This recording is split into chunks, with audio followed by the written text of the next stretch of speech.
अत्र्यादि सप्त ऋषयः समुपास्य संध्याम् आकाश सिंधु कमलानि मनोहराणि आदाय पादयुगमर्चयितुं प्रपन्नाः शेषाद्रिशेखर विभो तव सुप्रभातम्। प्रभात की इस पावन पुनीत वेला में परमेश्वर को प्रणाम करते हुए सुप्रभातम कार्यक्रम में आप सभी का हार्दिक स्वागत और अभिनंदन। कार्यक्रम में मैं हूं आपके समक्ष उपस्थित गवीश द्विवेदी। आइए शुरू करते हैं आज के सुप्रभातम कार्यक्रम की प्रदर्शन यात्रा को।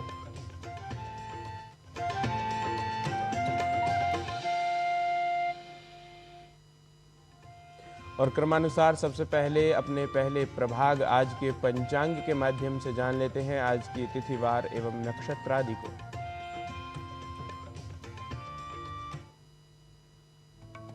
आज का पंचांग युगाब्द 5127, विक्रम संवत 2082, शक संवत 1947, उत्तरायण, माघ मास, कृष्ण पक्ष, त्रयोदशी तिथि, शुक्रवार, मूल नक्षत्र। आज का दिन सभी के लिए मंगलमय हो। उद्यमेन हि सिद्ध्यन्ति कार्याणि न मनोरथैः न हि सुप्तस्य सिंहस्य प्रविशन्ति मुखे मृगाः। यह सुभाषित तो आप सभी ने अवश्य सुना ही होगा। इसका अर्थ है, जिस प्रकार सोते हुए सिंह के मुंह में हिरण स्वयं प्रवेश नहीं करता, उसी प्रकार केवल इच्छा मात्र करने से सफलता प्राप्त नहीं होती। अपने कार्य को सिद्ध करने के लिए मेहनत, परिश्रम, ये यूं कहें कि उद्यम, यह तो अवश्य ही करना पड़ता है। उद्यम ही वस्तुतः सफलता की कुंजी है और इसी भाव को पुष्ट कर रहा है हमारा आज का सुभाषित। दुर्लभान्यपि कार्याणि सिद्ध्यन्ति प्रोद्यमेन हि शिलापि तनुतां याति प्रपातेनार्णसो मुहुः। जिस प्रकार लगातार जल गिरने से चट्टान पर निशान पड़ जाता है, उसी प्रकार निरंतर उद्यम से कठिन कार्य भी सिद्ध हो जाते हैं। Just as continuous drops of water leave a mark on a rock, in the same way, persistent effort can accomplish even the most difficult tasks.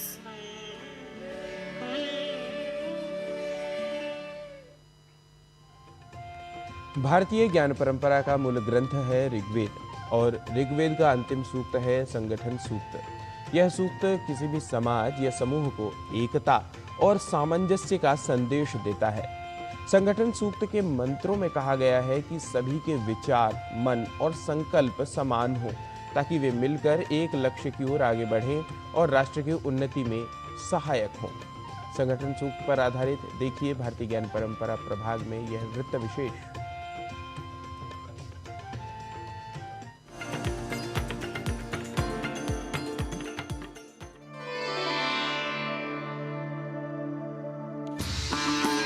सनातन संस्कृति का संविधान ग्रंथ है वेद। चारों वेदों में प्रथम वेद है ऋग्वेद, जिसका प्रमुख विषय है ज्ञान।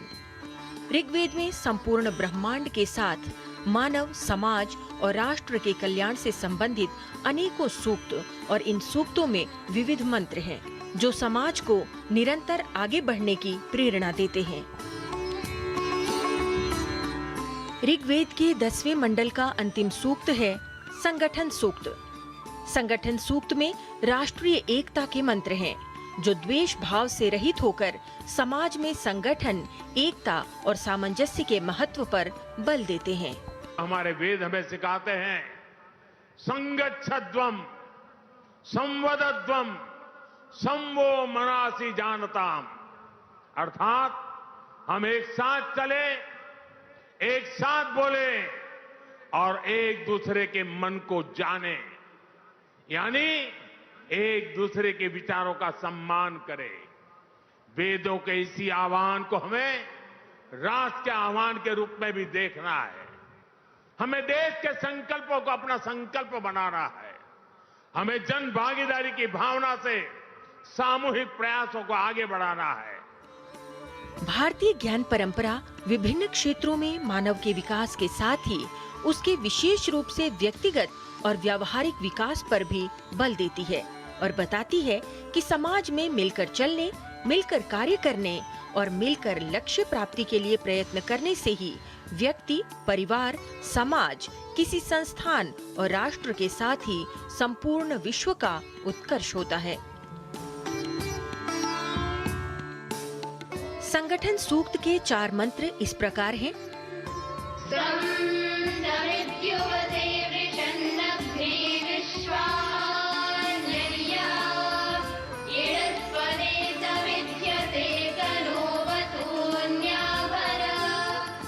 हे धर्मनिरत विद्वानों, आप परस्पर एक होकर रहें, आपस में मिलकर प्रेम पूर्वक वार्तालाप करें, समान मन होकर ज्ञान प्राप्त करें। जिस प्रकार श्रेष्ठ जन एक मत होकर ज्ञान प्राप्त करते हुए ईश्वर की उपासना करते हैं, उसी प्रकार आप भी एक मत होकर विरोध त्याग करके अपना कार्य करें।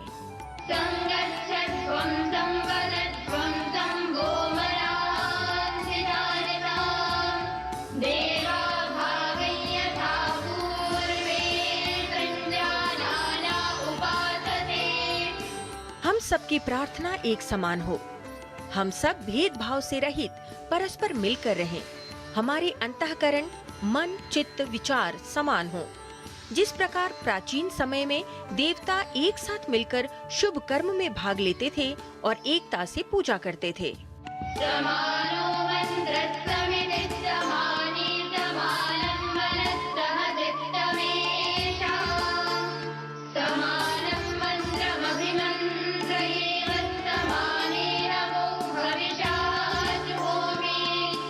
आप सबके संकल्प एक समान हो, हृदय और मन एक समान हो, जिससे आपका कार्य परस्पर पूर्ण रूप से संगठित हो।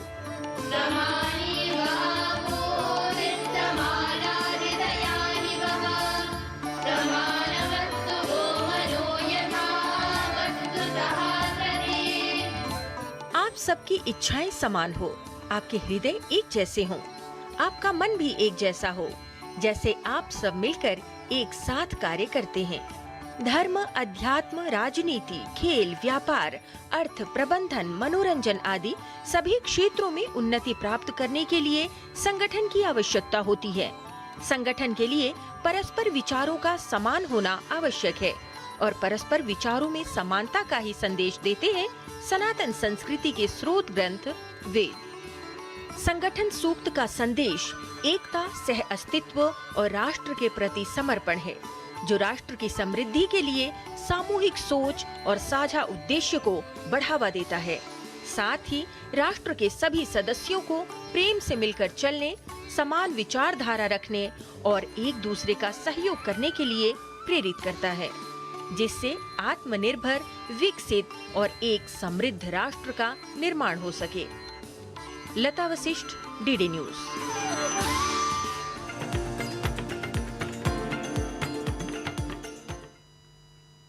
और भारतीय ज्ञान परंपरा प्रभाग में संगठन सूक्त के विषय में विस्तार से जानने के बाद कार्यक्रम में ले लेते हैं कल्प विराम। आप कहीं न जाइए, देखते रहिए डीडी न्यूज।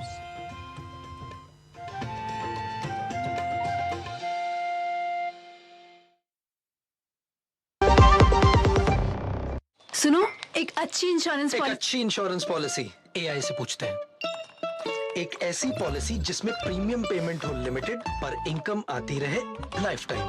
LIC का जीवन उत्सव। एक ऐसी पॉलिसी जो दे होल लाइफ इंश्योरेंस कवर भी। LIC का जीवन उत्सव। वाओ, चलो तो LIC की जीवन उत्सव पॉलिसी ही लेते हैं। मैं भी तुमसे यही कह रही थी, LIC का जीवन उत्सव। लाइफ टाइम सेलिब्रेशन मनाइए LIC के जीवन उत्सव के साथ, फ्यूचर सेट है। टिंग टिंग, आपके लिए एक फेस्टिवल ऑफर है। QR कोड स्कैन करो, UPI पिन डालो और 10,000 रुपए आपके बैंक अकाउंट में। पिन डालूंगा तो पैसा खट से आएगा नहीं, झट से कट जाएगा। मैं मूर्ख नहीं हूँ। आलिया, UPI कहता है UPI पिन पैसे भेजने के लिए होता है, पाने के लिए नहीं। इस बात को याद रखें और कहें, मैं मूर्ख नहीं।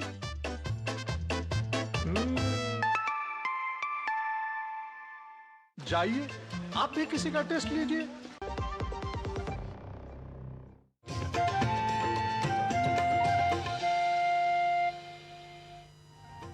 विराम के पश्चात पुनः आप सभी का स्वागत है सुप्रभातम कार्यक्रम में अब बात स्वास्थ्य की। स्ट्रोक एक ऐसी गंभीर अवस्था है जिसके विषय में जानना और लक्षणों को पहचानना जरूरी होता है। साथ ही ये समझना आवश्यक है कि वो कौन कौन से कारक हैं जो स्ट्रोक के खतरे को बढ़ाते हैं। आइए इसके बारे में विस्तार से जानने के लिए देख लेते हैं यह रिपोर्ट।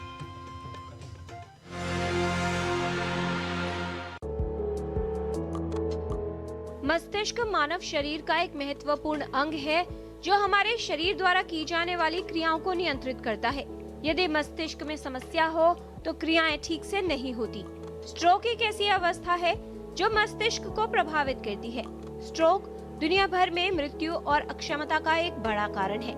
स्ट्रोक वो स्थिति है जिसमें मस्तिष्क तक रक्त पहुंचाने वाली किसी रक्त वाहिका में अवरोध के कारण रक्त और ऑक्सीजन का बहाव रुक जाता है। इसे इस्कीमिक स्ट्रोक कहते हैं। दूसरी अवस्था में रक्त वाहिका के फटने से रक्त का रिसाव होने लगता है और रक्त वाहिका से निकलकर मस्तिष्क के ऊतकों में फैल जाता है। इस स्थिति को ब्रेन हेमरेज कहा जाता है। इन दोनों ही स्थितियों में मस्तिष्क के जिस भाग में रक्त नहीं मिलता उस स्थान की कोशिकाएं नष्ट होने लगती है और वो भाग अक्षम हो जाता है। स्ट्रोक या लकवा या उसको पक्षाघात के नाम से भी जाना जाता है। ये एक इम्पॉर्टेंट मेडिकल इमरजेंसी है। आमतौर पे जो कॉमन लक्षण होते हैं उसमें ये जाना जाता है या देखा जाता है कि सडनली बोलने में दिक्कत होना, एक साइड की कमज़ोरी आना, एकाएक देखने में दिक्कत होना, चाल बिगड़ जाना और मुंह टेढ़ा होना या मुंह से बात करने में एक तरफ से पानी का गिरना या एक तरफ से राल का गिरना, ये कॉमन लक्षण माने जाते हैं। आमतौर पे इसमें हम लोगों को बी फास्ट नाम से इसको सिखाते हैं, जिसमें हम लोग उनको ये बताते हैं कि आपका बैलेंस, आपका आईज, आपका फेस, आपका आर्म, आपका स्पीच और टी से टाइम मतलब वक्त, कि आप जैसे ही ये लक्षण पकड़ें वैसे ही आप तुरंत पास के बड़े अस्पताल में जाएं ताकि आपका वहाँ पर डॉक्टर आपके सिम्टम को समझे, फिर आगे उसका उपचार प्रॉपर्ली किया जाए। स्ट्रोक का प्रभाव व्यक्ति के जीवन पर पड़ता है।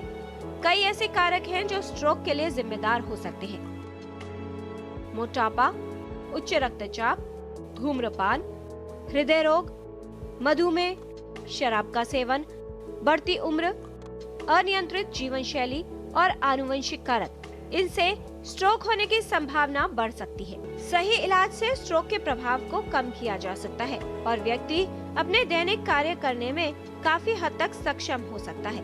कुछ उपचार ऐसे हैं जिसको हम लोग को 4.5 घंटे के अंदर ही करना होता है, खासकर उस स्ट्रोक में जो इस्कीमिक स्ट्रोक है, जिसमें अगर आप 4.5 घंटे के अंदर आ रहे हैं और आपका ब्रेन का सीटी किया जाएगा। ब्रेन के सीटी में देखा गया कि हेमरेज नहीं है ब्रेन में और अभी डैमेज के बड़े लक्षण नहीं हैं, तो उसमें थ्रोम्बोलिसिस नाम से एक दवा है जिसको दिया जाता है इंजेक्शन के रूप में, इसलिए ताकि जो अगर किसी नली में रुकावट है या क्लॉट जमा हुआ है तो वो पर्टिकुलर इंजेक्शन देने से क्लॉट टूट जाए और नली में खून का उपचार दोबारा शुरू हो जाए और ब्रेन के सेल्स को वापस खून और न्यूट्रिशन मिलने लग जाए ताकि वो रिकवर कर जाए। तो ये सब कुछ एक सिस्टम से किया जाता है, हिस्ट्री, सीटी स्कैन, ट्रीटमेंट, और अगर आपके ब्रेन में लेट्स से हेमरेज है और बड़ा ब्लीडिंग है तो हम लोग न्यूरोसर्जन की हेल्प से कहीं ऑपरेट करा के वो ब्लीडिंग को निकाल भी सकते हैं। स्ट्रोक के बाद का जीवन चुनौतीपूर्ण होता है और हर व्यक्ति के ठीक होने यानी रिकवरी की दर अलग होती है। कुछ लोग पूरी तरह से स्वस्थ हो जाते हैं, जबकि कुछ मामलों में शारीरिक और मानसिक उपचार व सहायता की आवश्यकता होती है। सबसे इम्पोर्टेंट रिस्क फैक्टर है हाई ब्लड प्रेशर, जिसको हम लोग हाइपरटेंशन भी बोलते हैं। ब्लड प्रेशर का जानना कि मेरे को है या नहीं, और अगर आपको है तो उसका प्रॉपर इलाज कराना। दूसरा इम्पोर्टेंट कारण है डायबिटीज, ब्लड शुगर। तीसरा इम्पोर्टेंट कारण है स्मोकिंग, धूम्रपान। चौथा है अल्कोहल, तो उसको ना ही लेना ही सही है अपनी हेल्थ को मेंटेन करने के लिए। 5वां है खाने पीने में कंट्रोल करना। आमतौर पे ज़्यादा फैट खाना, ज़्यादा सॉल्ट खाना, ज़्यादा शुगर खाना, कार्बोहाइड्रेट्स खाना हेल्थ के लिए उतना अच्छा नहीं होता है।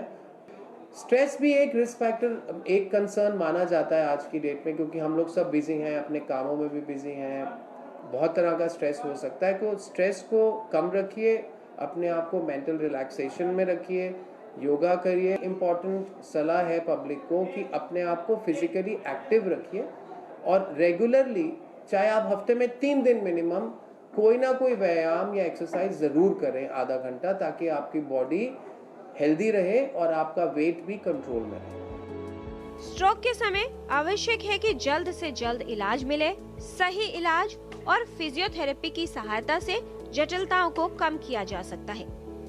यदि समय रहते स्ट्रोक की पहचान हो जाए और समय पर रोगी को इलाज मिले तो उसके जीवन को बचाया जा सकता है। किरण भारद्वाज, डीडी न्यूज।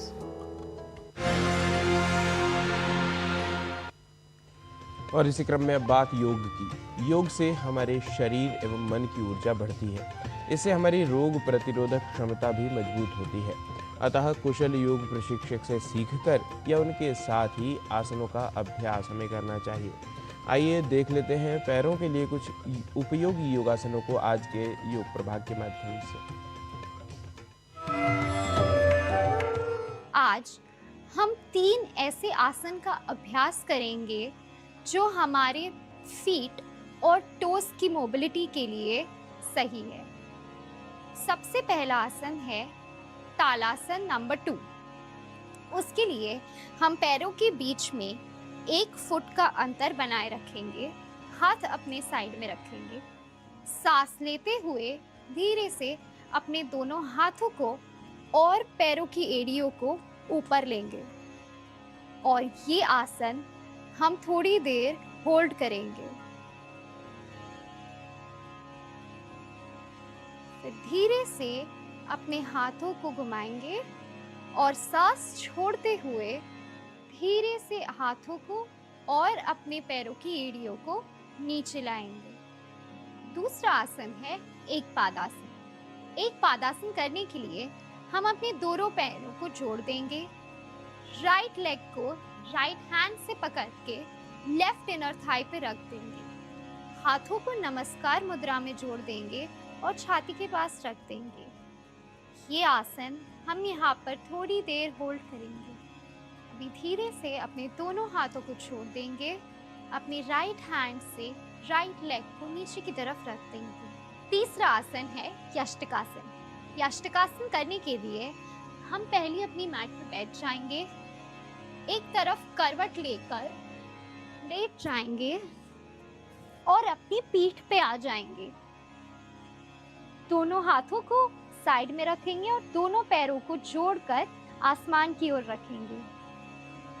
सांस लेते हुए दोनों हाथों को अपने ऊपर की ओर और साथ में दोनों पैरों को बाहर की ओर मोड़ देंगे और ये पोजीशन हम होल्ड करेंगे। धीरे से सांस छोड़ते हुए दोनों हाथों को आगे लाएंगे और दोनों पैरों को अपनी तरफ मोड़ देंगे। बाहर आने के लिए वापस एक तरफ करवट लेंगे, अपने हाथों का सपोर्ट लेते हुए ऊपर सुखासन की स्थिति में बैठ जाएंगे। आइए जानते हैं कुछ प्रैक्टिकल टिप्स हमारी योग गुरु हंसामा योगेंद्र से। नमस्कार। हमारे पैरों का विशेष ध्यान देना बहुत ज़रूरी है। होता ये है कि पैरों पर ड्राई स्किन जमा हो जाती है। अगर हम पैरों को रोज़ अच्छी तरह घिस के साफ ना करें तो फिर एड़ियाँ फट जाती हैं। पैरों की चमड़ी लूखी होने से गड़बड़ होती है।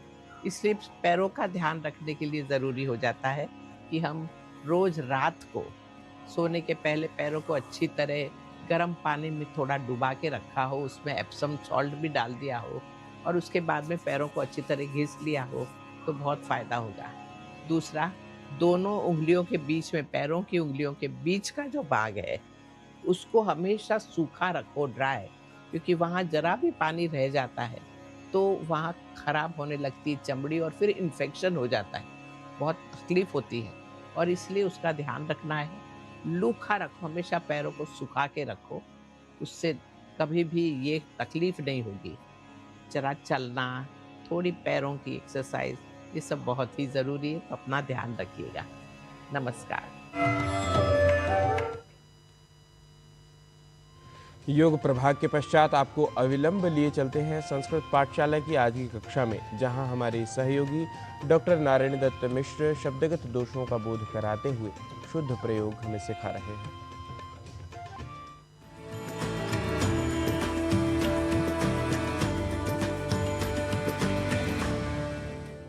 नमः संस्कृत स्नेहिभ्यः दर्शकेभ्यः अहमेष नारायण दत्तमिश्रः स्वागतं करोमि संस्कृत पाठशालायाः एतस्यां कक्षायां समेषां। संस्कृत पाठशाला की कक्षा में शब्दों के शुद्ध स्वरूप के बारे में चर्चा के क्रम को बढ़ाते हैं आज एक ऐसे शब्द के साथ जिसके मूल को या प्रकृति को ठीक से समझें तो हम अन्य भाषाओं में तथा कथित रूप से प्रचलित शब्द का उन भाषाओं में स्वीकृत अर्थ में ही संस्कृत भाषा में भी प्रयोग, और वह भी अनुकरणात्मक प्रयोग हम नहीं करेंगे।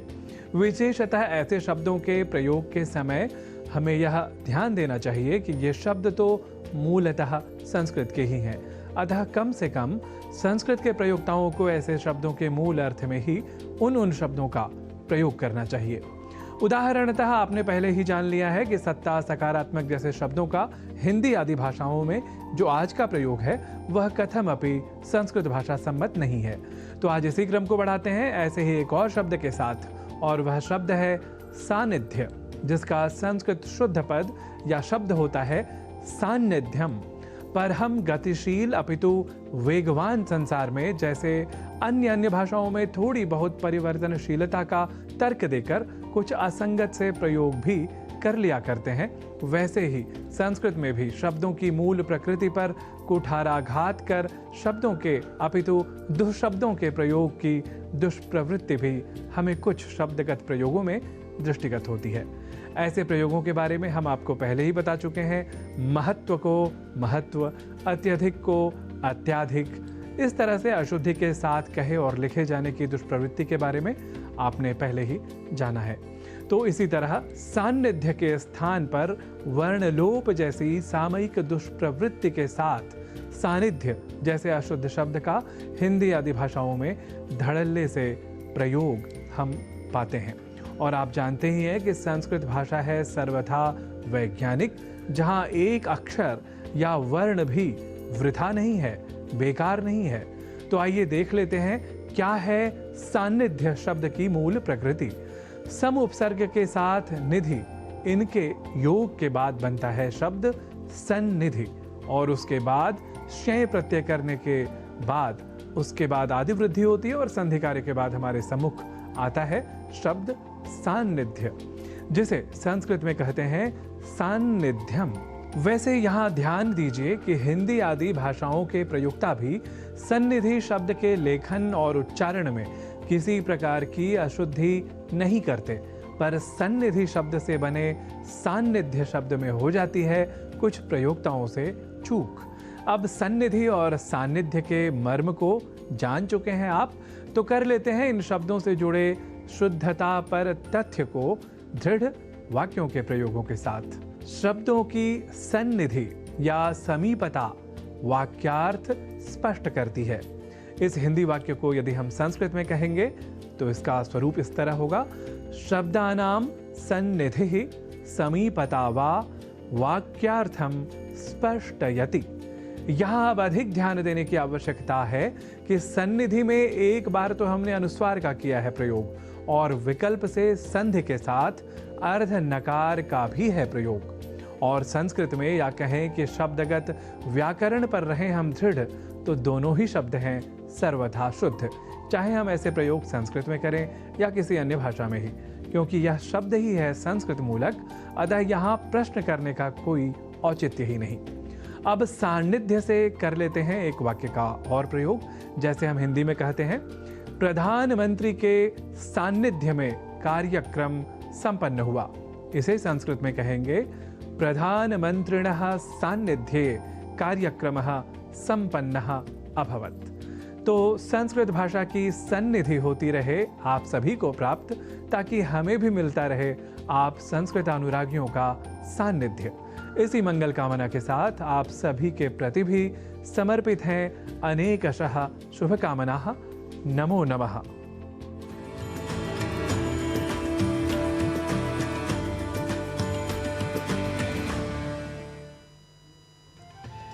संस्कृत भाषा के अभ्यास के अनंतर आज यहीं ले लेते हैं विराम। मुझे व सुप्रभातम टीम के सभी सहयोगियों को दीजिए अनुमति। सोमवार को पुनः होगी आप सभी से भेंट, तब तक के लिए नमस्कार।